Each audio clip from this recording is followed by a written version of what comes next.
actually, medicals, they're gonna call him on shots. He's still being fucked. You're gonna be alright.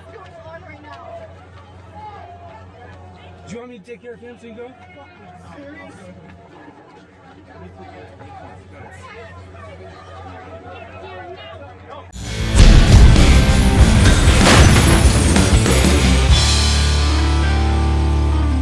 So we ended up driving all the way over there to the Mandalay Bay, and we managed to get around police barricades from vehicles on the strip and along some of the back area of the Hooters Hotel. So we got there and we started ferrying people out of the danger zone. So we got people out of there and we were driving them out and ferrying them out to the. Well, I must have made, oh my God, so many trips out there. I mean, we stayed all the way up to about 3:30 in the morning. Keep your head down, run that way. At the beginning, they were very apprehensive. They were very scared because they didn't know who I was or what my intentions were. But letting them know that I live here and I'm just trying to help, and that there's, it was just a dangerous area. I could see many people running for their lives and not getting far enough, and you didn't know actually how many people were doing the shooting, because we already knew what was going on. So afterwards, they were confident enough to get in the car, and once I got up there, they were absolutely very grateful and very thankful. What did you see right out here? The venue is we got the place, the venue where the concert was at, and we managed to drive right on the other side of the parking lot. And when we got there were a whole bunch of police officers that were putting on gloves, and I think they were talking about getting ready to handle, I guess, bodies that were laying all over the place because they didn't want to get the blood all over the hands. And there was like maybe about 10, 15 police officers back there. And they asked me what I was doing, and I said I'm trying to get help people out. And they told me, just not to interfere, not to go past beyond the parking lot because it was gives me like a gruesome scene of some sort. Because that's as far as we can go. And I managed to get a few more people, which was my last ride out of there. That was about the last time I picked up people trying to get out of that area. You were just giving people a ride? We're just loading them up, men, women, whatever we could. Were people loading them up? Were people injured? No, they were no injured. They were just very frantic, very scared. They had the sheer fear in their expression. Women were crying. Men, you could tell they were very upset. And some of them didn't want to get in, but I said, this is a danger zone. We need to get out of here. All I want to do is just get people out of this. So we tried to get as many people as we could, made many trips until finally the police cordoned off the whole area. And they told us it was already a crime scene. We couldn't go back there. So that took even up to my very last trip, when I couldn't even get into the area where the shooting was. We were on our way home, and crossing the airport tunnel, there were people there. So even after there, we were ferrying them back and bringing them to safety.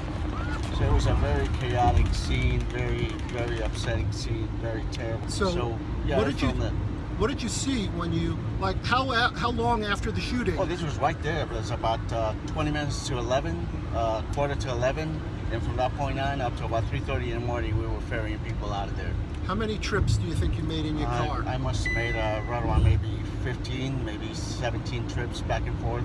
As soon as we dropped them off, we headed right back out. Where did you took them from where to where? From right around the Hooters area hotel, which is across from the MGM, and drove them over to the Top Golf, dropped them off there.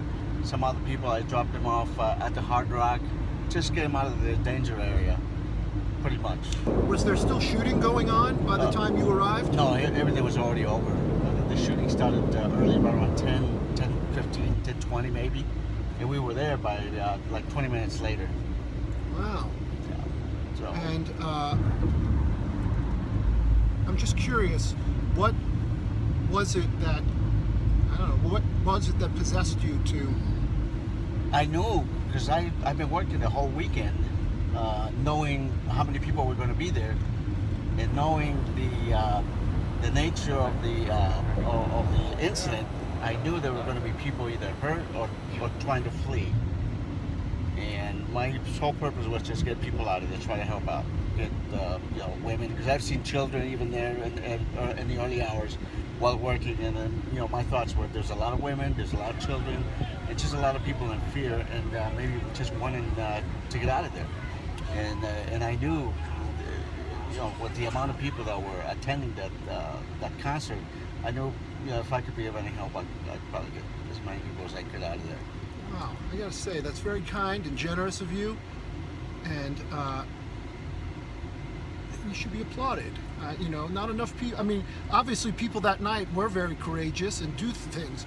Absolutely, absolutely. It's a good lesson for people, I think, to learn that even though you don't necessarily know people, that there's going to be people around who are going to be helpful in a fucking tragedy. And it was.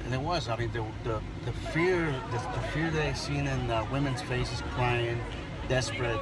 They were calling their loved ones, telling them they're okay, they're being placed into a safety area. I mean, that right there just was enough.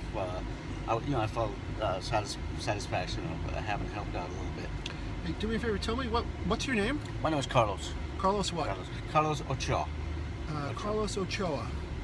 And I think you'll forgive me. I'm not. I think you're Latin American, right? From Latin America, yes. And forgive me, I'm going to ask you, even though it's not. Are you here legally? Oh yes, sir. I've been here all my life. I became a U.S. citizen many years ago, and I immigrated to this country when I was about 10, 11 years old. So you must be furious with the president, right? Very, very furious. Absolutely. I don't blame you. I'd be furious. I have lots of Latin American friends who are going to be affected by this if they repeal DACA. Right. And I got to say, it made me furious. Well, he's got a lot of policies I don't agree with. Yeah. As far as his agenda with the immigration situation. Right. Sure. Be less stupid. During these chaotic times, with America's fate uncertain, independent liberal voices have never been more vital. Subscribe now to Be Less Stupid. Liberal politics, investigations, muckraking, science, fact, and funny. New videos 2 to 3 times per week.